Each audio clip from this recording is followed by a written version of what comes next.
Released in 2016, Rogue One stands alone in Star Wars canon as a film about people with no Force powers, no chosen ones, and no happy endings. It's a prequel that faithfully expands the legacy George Lucas left behind. At its core, Star Wars is a story about good versus evil, and here we explore the gray areas of what that fight demands. In its approach, it recontextualizes the entire saga. And seeing it play out is what makes Rogue One the best Disney Star Wars movie. In my last video, I covered Solo and made this remark about Rogue One. Cut that shit, cut that. Its characters are arguably even more cardboard than Solo's. Understandably, I got a lot of shit for that one, and I get it. So I decided to rewatch it and see if my opinion would change. That shit hit, bro, for what? He's a fucking droid. He was my droid. He wasn't just any other droid. He was my droid, man. My opinion has not changed too much, to be honest with you. The first half of the movie is very rushed, and many characters aren't given fleshed out motivations. They're there just to move the plot along to get us to the Battle of Scarif. Jyn is the exception in that she has a motivation clearly stated in the movie, but I don't feel emotionally moved by her character arc. They introduce her as a space outlaw, fighting for herself in this galaxy. But then once her dad gets blown up, it's like, now I'm gonna be a revolutionary leader for the rebellion. The switch up just doesn't work for me because the build-up doesn't feel natural, and it felt like she would have joined the rebels regardless. I will say, the hologram message on Jeddah, that actually had me tearing up, unironically. Cassian is my favorite character, but that's mainly because of Andor, so it kind of doesn't count. In this movie, he has two defining qualities: being kind of shady and having the coolest jackets in the game right now.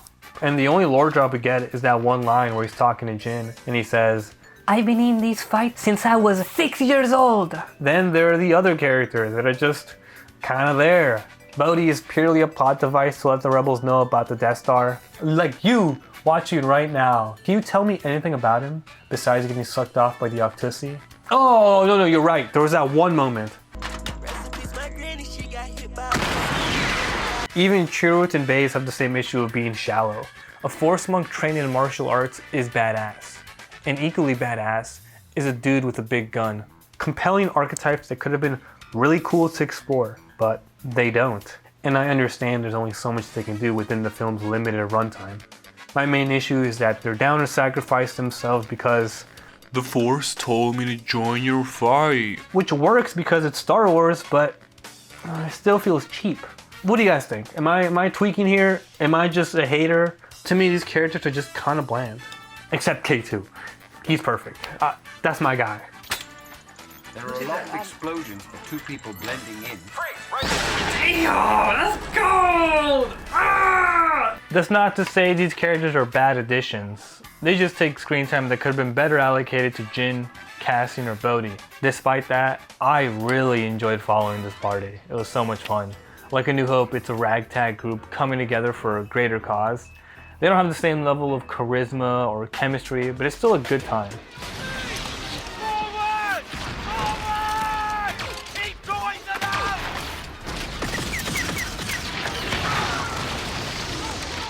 Ironically, the most memorable trait of these characters is that they all die on Scarif. Without their sacrifice, the destruction of the first Death Star doesn't happen, and the Empire is free to take over the galaxy. Beyond just the lore standpoint, the sacrifice symbolizes something larger in that everyone has a choice, to either stand up against the Empire or to live under its boot. When you zoom out, you realize this group is nothing special. No special powers, no legendary feats, just ordinary people trying to do the right thing. That's why their deaths carry weight, even if they aren't the most complex characters. It's a message of hope that Star Wars was always built on. Another aspect of the story that I value is that it turns a footnote event like stealing the Death Star plans into a memorable event in the lore. This could have easily been a forgettable story like Solo or Mandalorian Season 1. Do not mess with me, kid. Choo, choo, choo, bitch! Traditionally, the films paint the rebels in the Empire in pretty black and white terms. The rebels are framed as these altruistic heroes of justice and glory. But here, they're down to do some fuck shit if it means winning, like blackmailing, backstabbing, and lying. The story opens up with Jin on her way to an Imperial labor camp, but then the rebels come to her rescue. And by rescue, I mean they kidnap her. Then they take her to Yavin and blackmail her in exchange for a lead to her father. Given the gravity of the situation and your history with Saul, we're hoping that he will help us locate your father and return him to the Senate for testimony. But in reality, Cassian is being sent out to put that man down. On the other side of the spectrum, the Empire is still being portrayed as evil. Throughout the movie, Krennic is setting up for a power grab, all while trying not to get snaked by Tarkin, revealing that despite being on the same team, their relationship is born out of rivalry, not loyalty. There's a power dynamic within the Imperial hierarchy that gives the Empire nuance. The enemy feels less like cartoonish villains and more like a cold, functioning power structure. I expect you not to rest until you can assure the Emperor that Galen Erso has not compromised this weapon in any way. So I'm still in command? You'll speak to the Emperor about it.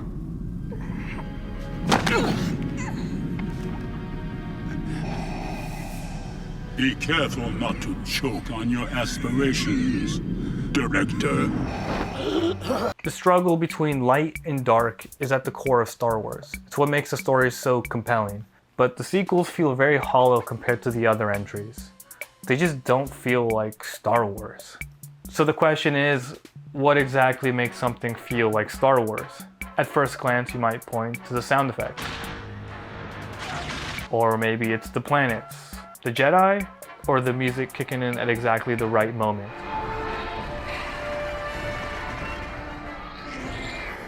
And you wouldn't be wrong, but those elements aren't the reason Star Wars hits. They all exist in the service of one thing, the mythos. I consciously set about to recreate myths and the classic mythological motifs.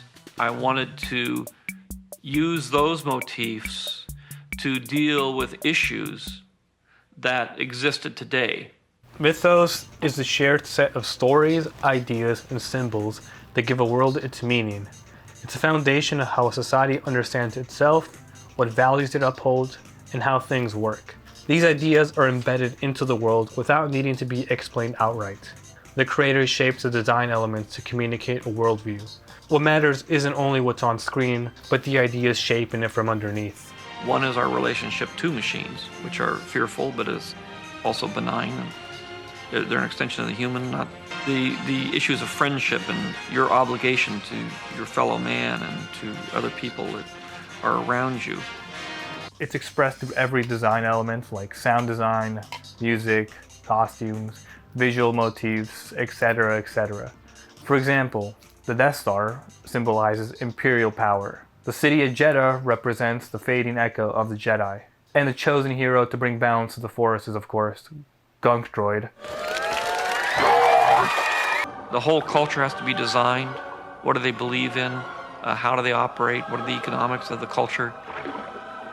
Most of it doesn't appear in the movie, but you have to have thought it through. Otherwise, there's something always rings very untrue or phony about what it is that's going on. In the original Star Wars trilogy, Lucas built a used future. Not a new, shiny, perfect world, but one that feels worn, messy, and lived in. So instead of an idealized vision, he embraced a pragmatic one. Ships are dented, droids are scratched up, and technology is duct taped together. The universe is meant to feel like it's been going on without you for a long time. In Star Wars, history exists off-screen. Lucas constantly gestures towards a larger past without stopping the story to explain it. One of the clearest examples is Obi-Wan giving Luke his father's lightsaber. In the exchange comes a single line that at the time seemed like a throwaway dialogue. That's what your uncle told you. He didn't hold with your father's ideals, thought he should have stayed here and not gotten involved. You fought in the Clone Wars? In 1977, audiences had no context for what that meant. And that was the point. The line implies a whole history that already happened. Decades later, that single reference would spawn the prequels. This approach is reinforced by how the films are shot and edited. The style is very documentary-esque. We observe events as they unfold, with the focus always on what's happening next. You're dropped right into the story, learning information only as the characters do, letting the audience follow the human story, even if they don't fully understand the culture or the history. That's why I think Star Wars doesn't feel like a film about another galaxy, it feels like it's from one.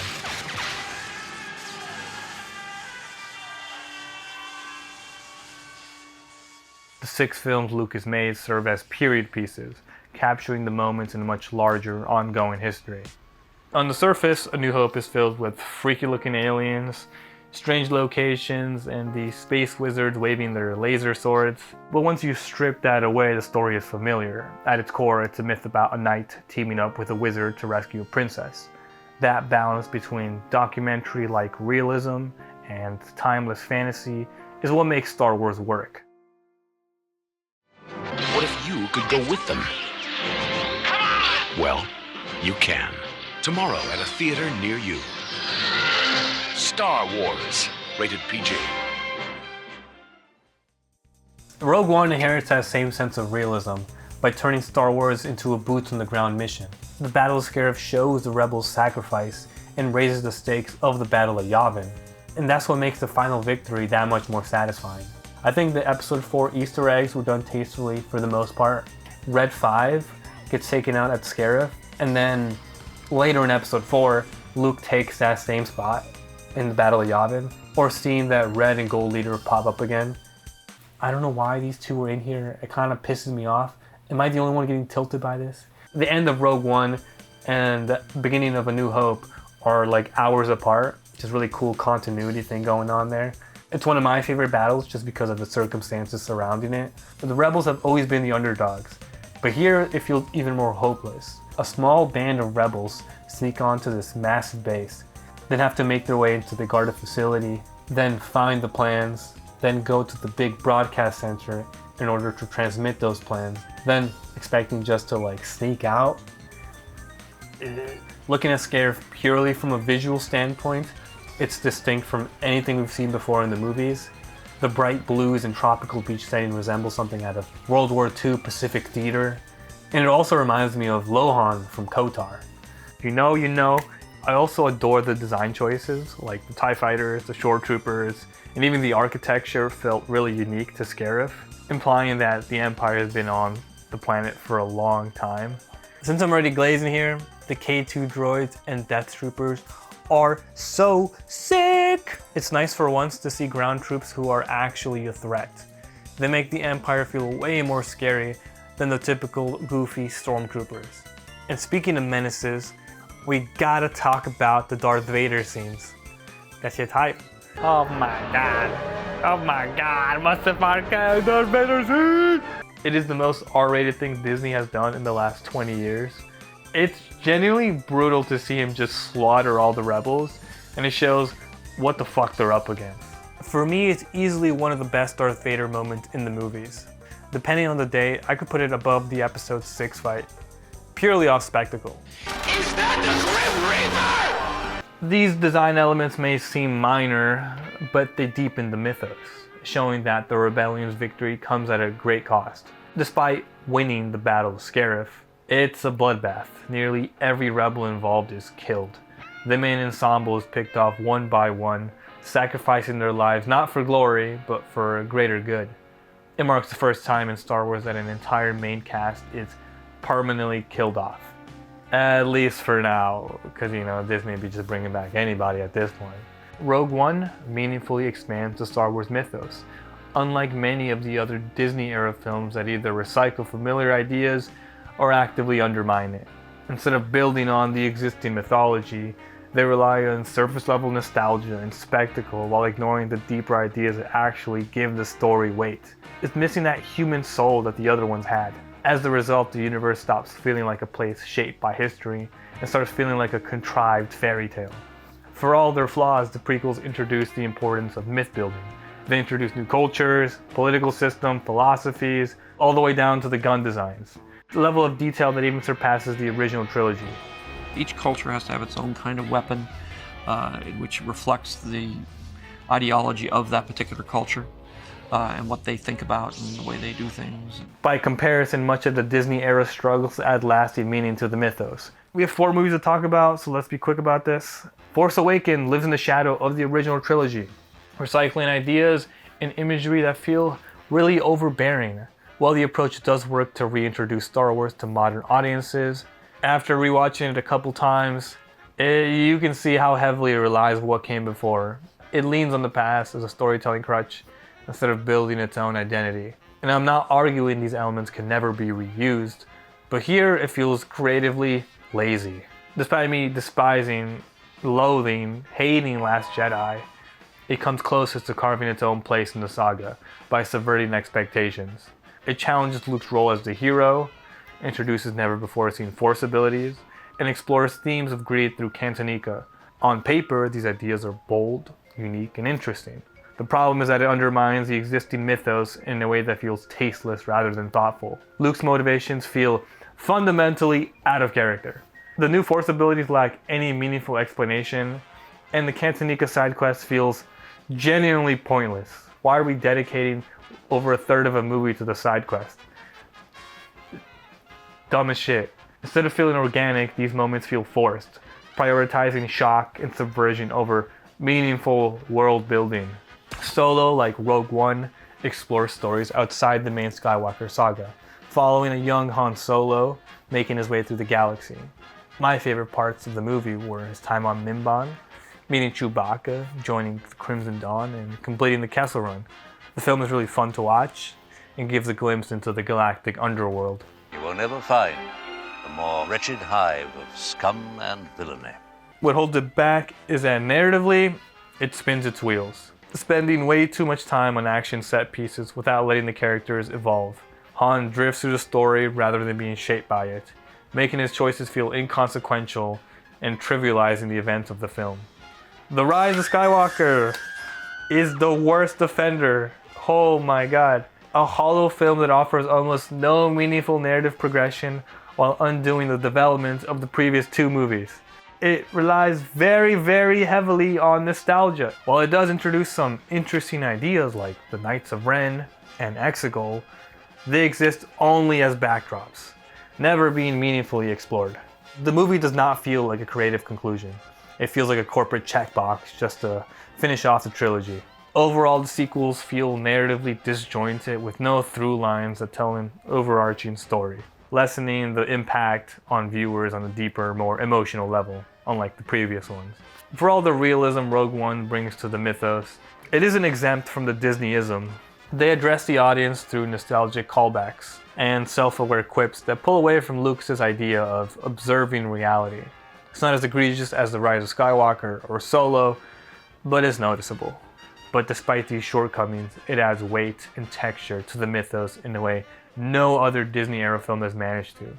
And that's why I think it's the best. Also, the man himself said he loved it, and that's gotta count for something. And I had a 45-minute conversation with him after he saw Rogue, and that's the only time I've ever spoken to him. What did he think? He loved it. He really did. Rogue One revolves around soldiers fighting a revolution. It offers a grounded view of the galactic civil war that Star Wars had rarely explored before. The rebels must sacrifice some morality to even have a chance. When a system is stacked against you, you have to grasp for any leverage. The question is, what are you willing to give up to win? The film brings this question to the forefront.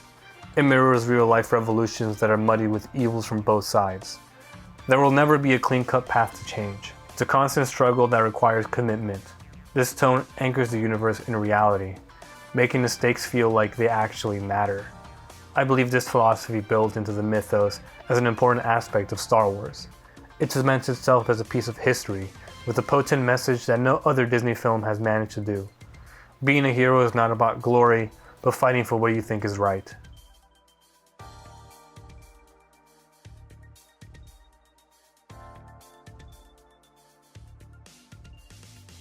Hear ye, Rogue One goes up to the A tier!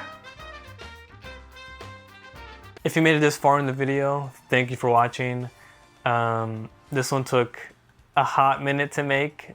It was a lot of fun, but it was a lot of work. Thank you to my patrons. You guys are the goats of goats. The best in the game right now. Thank you all, my goats.